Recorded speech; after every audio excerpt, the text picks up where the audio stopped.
ಕರ್ನಾಟಕ ತುಳು ಸಾಹಿತ್ಯ ಅಕಾಡೆಮಿ ಇದರ ಸಹಯೋಗದೊಂದಿಗೆ ಪರಮ ಪದ್ಮ ಕಲಾವಿದರು ಇದರ ಆಶ್ರಯದಲ್ಲಿ ಸಂಸ್ಕೃತಿ ಸಿಂಚನ ಶಿವಪುರ್ಸಾದ ಬಬ್ಬರ್ಯೆ ತುಳು ಐತಿಹಾಸಿಕ ಜಾನಪದ ನಾಟಕ ಪ್ರದರ್ಶನಗೊಳ್ಳಲಿದೆ। ಈ ಕುರಿತು ಮಂಗಳೂರಲ್ಲಿ ನಡೆದ ಸುದ್ದಿಗೋಷ್ಠಿಯಲ್ಲಿ ಸಂಚಾಲಕರಾದ ಪರಮಾನಂದ ವಿ ಸಾಲ್ಯಾನ್ ಮಾತನಾಡಿ, ಜನವರಿ 19ರಂದು ನಗರದ ಪುರಭವನದಲ್ಲಿ ನಡೆಯುವ ನಾಟಕವನ್ನು ಕರ್ನಾಟಕ ತುಳು ಸಾಹಿತ್ಯ ಅಕಾಡೆಮಿ ಅಧ್ಯಕ್ಷ ದಯಾನಂದ್ ಕತ್ತಲ್ ಸರ್ ಅವರು ಉದ್ಘಾಟನೆ ಮಾಡಲಿದ್ದಾರೆ। ಕಾರ್ಯಕ್ರಮದ ಅಧ್ಯಕ್ಷತೆಯನ್ನು ಮೇಯರ್ ಪ್ರೇಮಾನಂದ ಶೆಟ್ಟಿ ವಹಿಸಲಿದ್ದಾರೆ। ಕಾರ್ಯಕ್ರಮದಲ್ಲಿ ಮುಖ್ಯ ಅತಿಥಿಗಳು ಭಾಗವಹಿಸಲಿದ್ದಾರೆ। ಇನ್ನು ಹಿರಿಯ ಯಕ್ಷಗಾನ ಕಲಾವಿದರನ್ನು ಸನ್ಮಾನಿಸಲಾಗುವುದು ಎಂದು ಅವರು ಹೇಳಿದರು।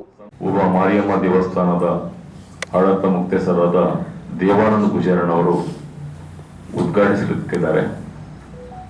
ವಿವಿಧ ಅತಿಥಿಗಳ ಸಮ್ಮುಖದಲ್ಲಿ ಈ ಕಾರ್ಯಕ್ರಮ ನಡೆಯುತ್ತಾ ಉಂಟು।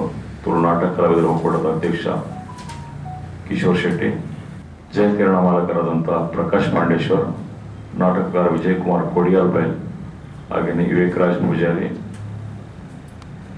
ತಮಗೆಲ್ಲ ತಿಳಿಸಿರುವ ಹೆಸರುಗಳಲ್ಲಿ ಉಂಟು। ಅವರ ಸಮ್ಮುಖದ ನಡೀತಾ ಉಂಟು। ಯಾಕಂದ್ರೆ ವಿಶೇಷವಾಗಿ ಬಿ.ಕೆ. ಪದ್ಮರಾಜ್ ಅವರ ಆಶಯದಂತೆ ಅವರು ಯಾವತ್ತೂ ಒಂದು ಸನ್ಮಾನ ಮಾಡುವಾಗ ಅಶಕ್ತರನ್ನು ಗುರುತಿಸ್ತಾರೆ। ಈ ನಿಟ್ಟಿನಲ್ಲಿ ಬಂಟ್ವಾಳ ತಾಲೂಕಿನ ಸಜಿಪದ ಚೆನ್ನಪ್ಪ ಗೌಡರು ಅವರ ಮನೆಗೆ ಹೋಗುವಾಗಲೇ ನಮಗೆ ಇಂಥ ಕಲಾವಿದರು ಇದ್ದಾರೆ ಅಂತ ಆಯಿತು। 82 ವರ್ಷ ಅವರಿಗೆ, ಹರಕು ಮುರುಕಲು ಮನೆ, ಅವರನ್ನು ನಾಡಿದ್ದು ಗುರುತಿಸಿ ಧನ ಸಹಾಯದ ಮೂಲಕ ಅವರನ್ನು ಗೌರವಿಸ್ತಾ ಇದ್ದೇವೆ।